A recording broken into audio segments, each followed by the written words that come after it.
Hello everyone and welcome to All Things Watched. In this video we are going to continue reviewing and continuing our breakdown for the brand new Marvel multiversal original anime, which is of course What If, and this is season 2, specifically episode 3 that we're going to talk about and take a look at here in this video.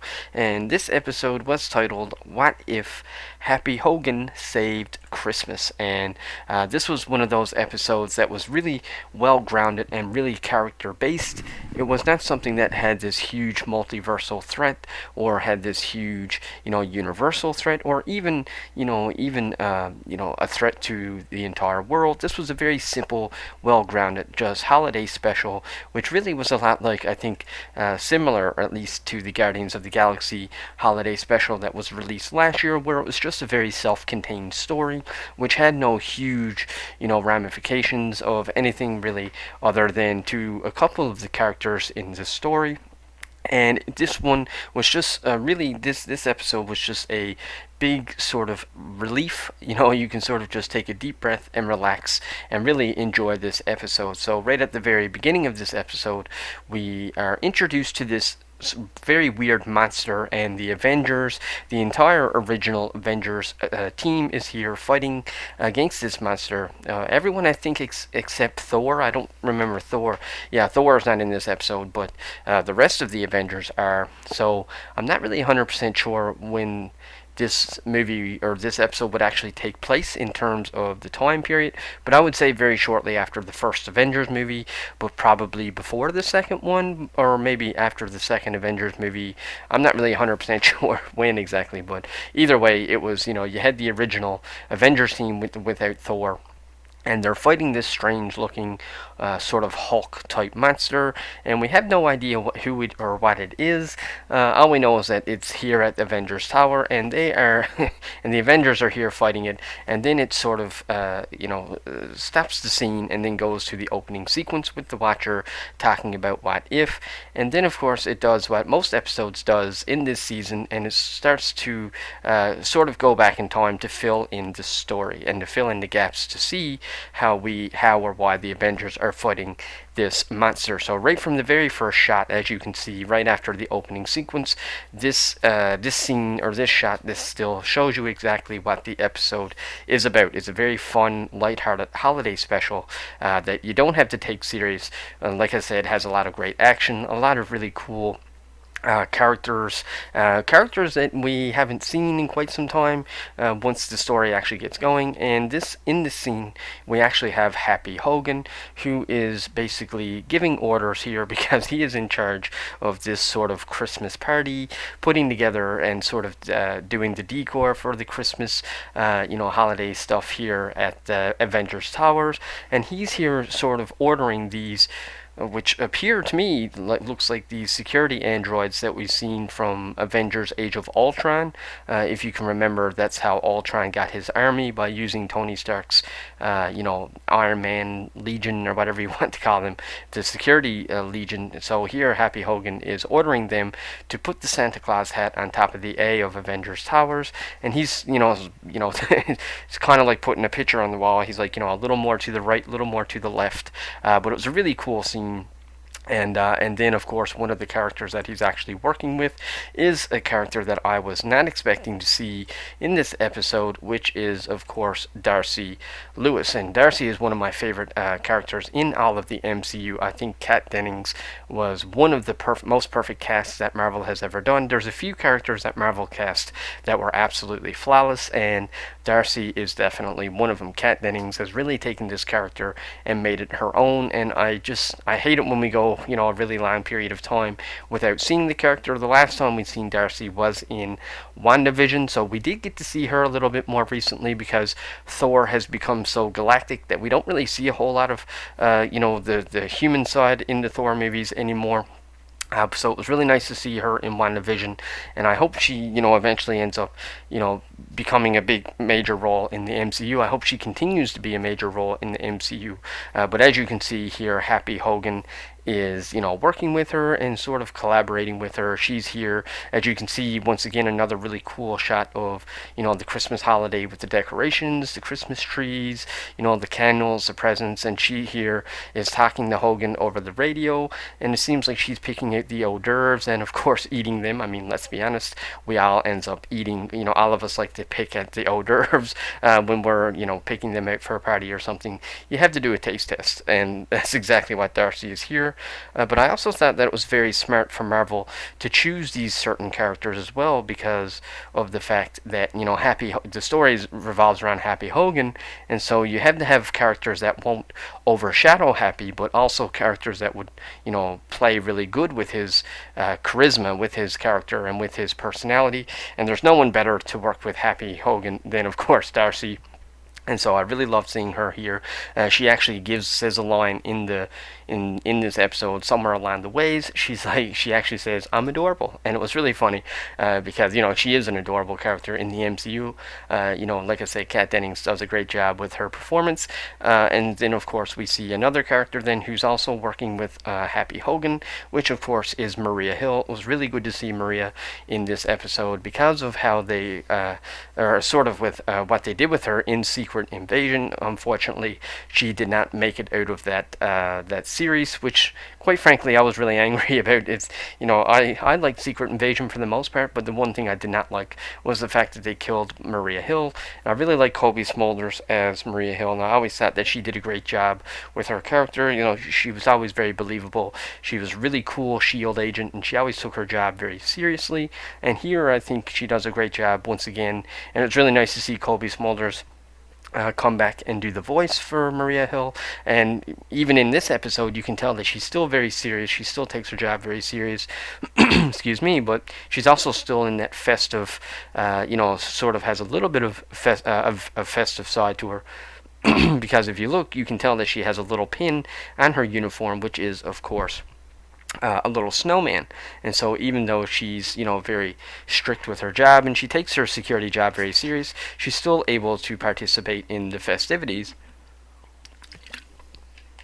by having this little snowman here and pinned to her.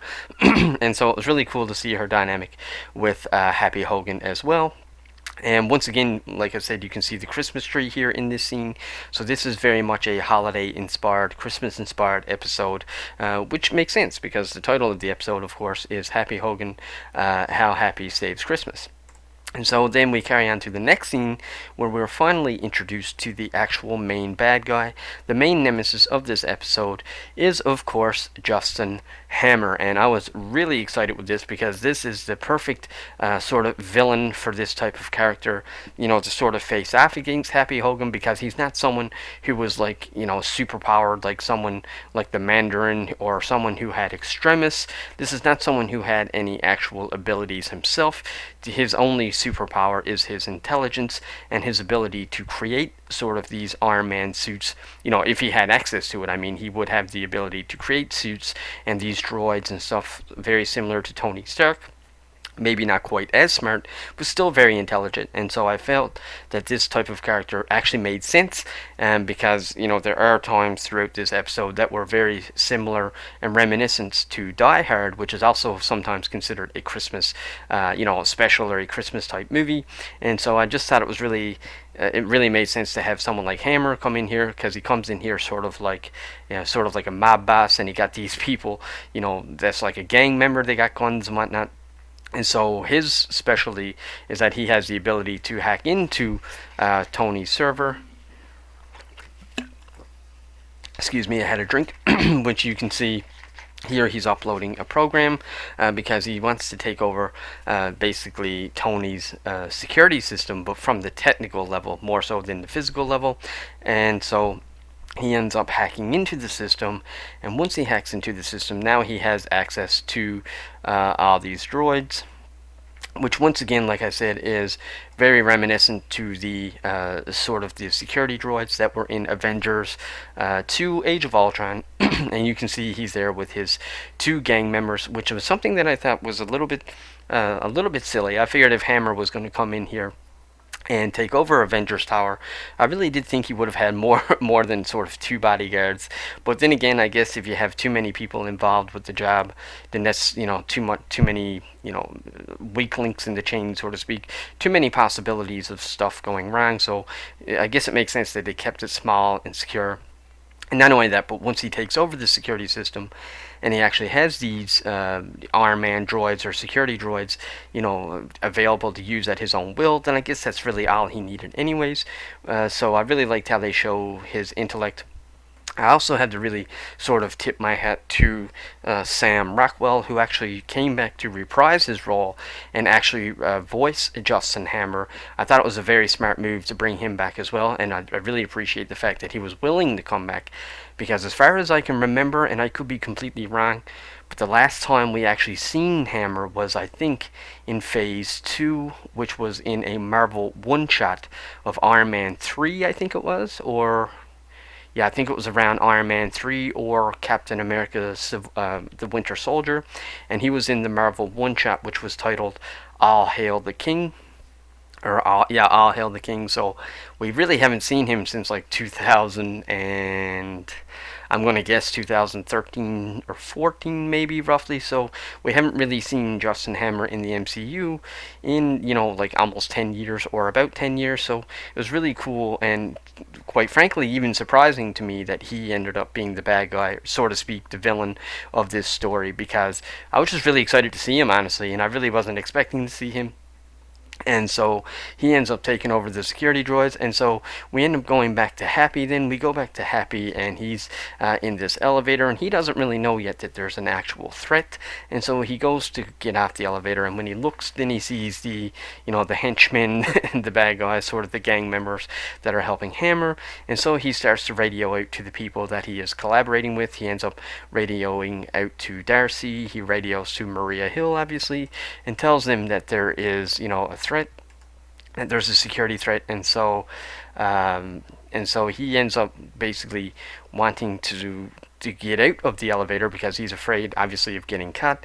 And this is when we get some of the Die Hard moments, which were very reminiscent to Die Hard, when he ends up climbing up on top of the elevator, and he ends up going through like a vent, I believe it is, almost like the Duckworth of the ventilation system, which we know also, Bruce Willis, I believe it was Bruce Willis who did that in the Die Hard movie as well. So it was really funny to see Happy Hogan do that, because this is also, this is a multiversal version of, I guess, almost like an animated version of Die Hard, which actually makes it funny. It's not in so much that they're trying to copy Die Hard, it's more of a laughing thing, as opposed to straight up they're just trying to copy it. I thought it was a creative choice that they did, that they did intentionally. It wasn't like they didn't have any ideas, it was like they did it intentionally. And so it was really funny to see him going through the ventilation system. And so once he ends up, and so while he's going through all that, and he's escaping these bad guys, Maria Hill ends up finding Hammer, and she, pulls a gun on him and shoots his glass and whatnot. Now, unfortunately, Maria and Darcy will eventually get caught, and they will, eventually his henchmen, they will get him. They will get them, sorry, and but for now, it's just Hammer and Maria, and she shoots him. And something else that I really liked about the scene as well was that Hammer started to dance when he comes in to see that bar. He started dancing. Once again, a great callback and a great Easter egg, so to speak, back to the second Iron Man movie when he comes out on stage. Remember, the whole reason why he had the Hammer droids to begin with was because he wanted to sort of, make a fool out of Tony Stark. He wanted to destroy Tony's reputation. He wanted to destroy Tony's legacy, and he did it by creating these droids. And when he came out on stage, he was dancing.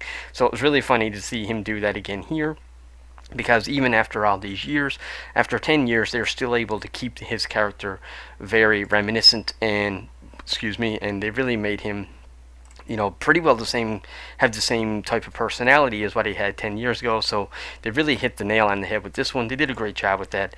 And so in the meantime, Happy is trying to come down through the vent, but he ends up falling out of the vent. And the room that he ends up falling into, even though it is locked and secured, all the lights ends up turning on, and he ends up revealing to the gang members that he's here. And so obviously they start to shoot. They want to try to get in now. They're obviously, he's in there. They need to get in. He's a threat. And so the gang member starts to shoot. And so Happy ends up going around looking through the room, and he ends up coming across this serum. And given the fact that it was green and not blue, right away the first thing that sort of came to my mind was that this probably has some form of affiliation with the Incredible Hulk. Maybe this was the serum that they used on Hulk, because if you can remember back to the 2008 movie, The Incredible Hulk, they used the serum on Blonsky, which made him turn into the Abomination. So to me, it looked very similar to that, except when they used it on Blonsky, I think his serum was blue. It was the same color as Captain America, but in this version, in this reality, is actually green. Now, I actually think that they did this intentionally, not just for the purpose of this story, but I have a feeling that they might actually be teasing the future, because remember, Marvel owns all the rights to all their characters now, for the most part, I believe, except Spider-Man, but they're still working side by side with Sony. And so because of the fact that they now have the rights back to Hulk, I have a feeling we're going to see a lot more of the Hulk family making appearances in the real live action. And I wonder if this wasn't sort of an Easter egg and sort of a little teaser of things to come. We know that in the new Captain America, New World Order, or Captain America 4, we know that, I believe, the Brain is going to be in that movie. I think that's, or the Leader, I'm sorry, not the Brain. The Leader, he's going to be coming back. And there's also a lot of rumors right now that that Marvel is going to be doing a World War Hulk. And so I think that the reason why we see Happy taking the serum is, I think, as a way of sort of just reminding us that, there's going to be a lot of Hulk stuff coming in the future. A lot of people wonder, well, how can you have a World War Hulk right now with Mark Ruffalo's Hulk being so tame and under control? He's not the same rampaging Hulk that we've seen before. Well, my argument to that will be, well, we're in the multiverse. It doesn't have to be his version of Hulk. They can literally recast a whole different version of Hulk and still have World War Hulk and just say it's in a different reality. And then who knows, maybe have him come to our reality and then the Avengers have to fight him or something like that. I think that would be a really cool possibility, but we'll have to wait and see. But anyways, he takes this serum and he accidentally drops it and sticks it into his own leg, which is not surprising with Happy. I could totally see Happy Hogan doing this. It's very believable that he would do this. And when he sticks it into his own leg, of course, this causes him to transform. But one thing that I thought was a little bit strange, even though I still absolutely loved the episode, this is not me complaining about the episode, but it was just me sort of more so being curious as to why it took so long to actually go through his entire body. It only affects his leg first, and then it goes to his arms, and then it goes to his chest, and then eventually to his head and to his face. And I just thought it was really strange that it took so long. I guess you could make an argument and say, well, that maybe it only goes into the muscle, and so it takes a little bit longer for the body to absorb it, as opposed to going straight into your veins.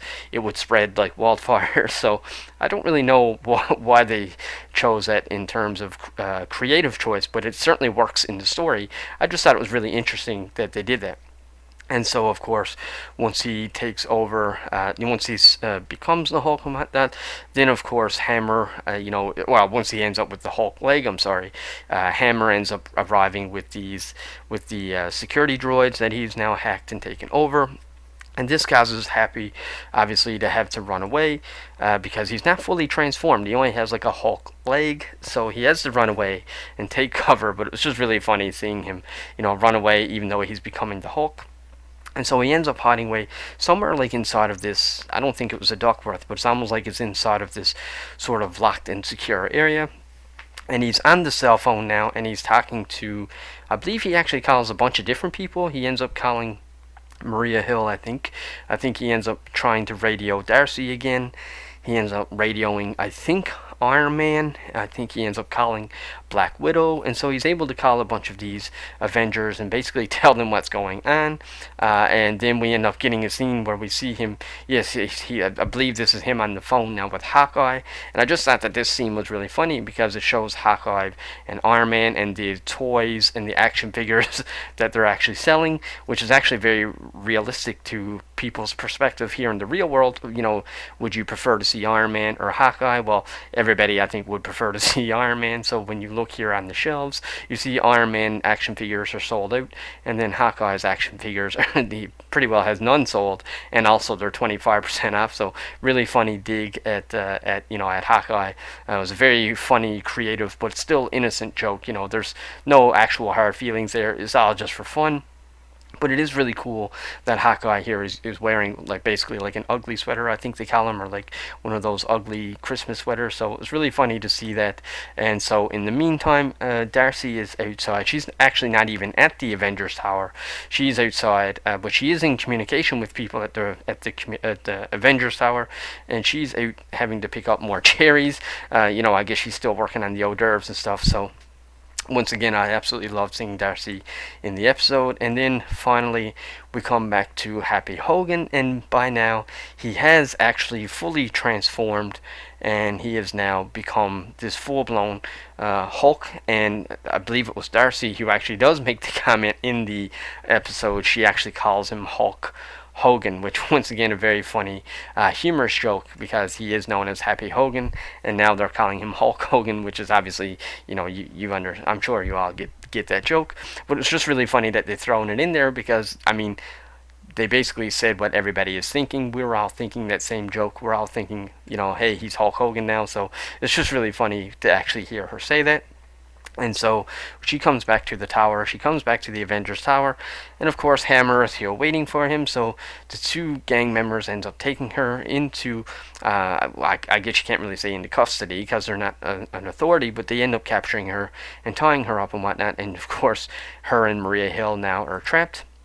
And so then we get this, then the action sequence starts to unfold, and the action scene starts to unfold with Happy's Hulk Hogan versus all these, hammer, I guess we could say hemorrhoids, the same as what Tony Stark said in Iron Man 2. And this was just an awesome scene. Once again, you can really see the budget put into the animation. Marvel did not hold back with this one. They really put a lot of money into each and every episode, and the animation looks great. And we see Happy now just literally cutting his way through all these drones, but it was really cool to see him hulking and smashing out, which is something that we have not seen in a very long time. In fact, we haven't really seen the Hulk do anything really since Endgame, and even in Endgame and Infinity War, he still didn't really do a whole lot. So I guess you could say the last time we've seen Hulk actually smash anything was back in Thor Ragnarok, and even then he was pretty tame, but he was more of a Hulk back then than what he is now. So it was really nice and refreshing to see the Happy Hulk Hogan, smashing through all these droids. And so finally, he gets through all the droids, and he's able to make his way to Hammer, and he ends up going in, and Hammer is there on his technology. And then Hammer does something that I was actually not expecting. He ends up taking over the Hulkbuster suit, and honestly, he looks pretty good. I thought it was really cool that he took on the Hulkbuster suit, and him and Hulk ends up, him and Happy Hulk Hogan ends up having a duel, and it was very reminiscent to the duel that Iron Man had with the Hulk in Age of Ultron back in the second Avengers movie in 2015. So it was really cool to see that, to see this time that it's Hulk Hogan versus Justin Hammer. So I thought that was really cool. And so then Maria and Darcy ends up escaping and whatnot, and Darcy's able to hack into the system, and I believe she's able to take control of the security droids again and whatnot, and basically turn them off so that they're not going around attacking everybody that shouldn't be attacked, and they're just, she's able to shut them down. And then while all of this is happening, and while Hulk Hogan is fighting Hammer and the Hulkbuster, and while Darcy has shut down all the droids, then finally our favorite Avengers team arrives, the original Avengers, which is of course Hawkeye, Bruce Banner, who never actually turns into the Hulk, but he is here anyways. So Banner's here, and then of course Iron Man's here, and Chris Evans, and of course Black Widow. And once again, it was really cool seeing Chris Evans wearing an elf suit. It was just hilarious. Once again, a great nod to the holiday and whatnot. And we see another really cool action sequence Of course, they start attacking Happy first because they don't realize that Happy is actually Happy. He's in a Hulk form, so they don't even realize that that's him. But they end up attacking him first, and then Darcy ends up intervening, telling them, "Hey, he's not the bad guy; he's the good guy." And then she points at Justin Hammer because he's in the Hulkbuster suit. And it was really funny because all Iron Man did was just push a button, and then the suit fell off Hammer. So that was really funny. And then we get to the final scene, which is, of course, once Happy ends up finally beating Hammer, something happens where he ends up falling out of the window. But of course, Happy is not going to let him actually die, because at the end of the day, Happy Hogan is not a villain. He is a hero, even in his Hulk form. And he ends up jumping at the window, and he saves Justin Hammer. And it was just such a cool little episode, and it was really fun. It was really a heartwarming episode. It was an episode that you didn't take serious, but still had a lot of great action. It was so good to see Justin Hammer return, and it was so cool to see Darcy have her light and her place to shine. I would be pretty, I would like to see her get an entire episode.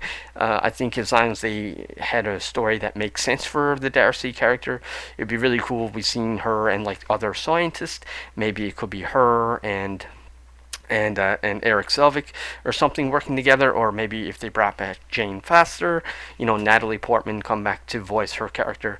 I think they could do a lot with Darcy and her character, so I would be interested to see it maybe in like a season 3, because I highly doubt it's going to be in this season, but it would be cool to see them come back in season 3 and do something like that. But all in all, I really enjoyed this episode, and it was a great ending, and nobody ends up actually really truly getting hurt, and it was just a really fun little holiday special, which, like I said, really reminded me of Guardians of the Galaxy, the Christmas special, except this time it was animated, and it had still equally loving characters, but definitely characters that we haven't seen in some time. And like I said, it was nice to see Sam come back and voice Hammer, and I hope we could see him again eventually. It'd be really cool to see Hammer come back in Armor Wars or something like that with Don Cheadle, when he reprises his role as Rhodey. I'm not sure when Armor Wars is supposed to come out. I think it comes out in 2024 at some time. So it'd be interesting to see that, and it'd be cool to see Hammer return in that as well, which could be why they use him in this episode. Maybe they are sort of trying to make people hyped and excited to see him return, but we'll have to wait and see, because I don't know that they'll actually do that. But anyways, folks, that's my review and breakdown of episode 3 of What If Season 2, What If Happy Hogan Saved Christmas. Let me know in the comment section below if you've seen the episode, and if you liked it. If you liked this video, click that subscribe button. And until the next one, take care.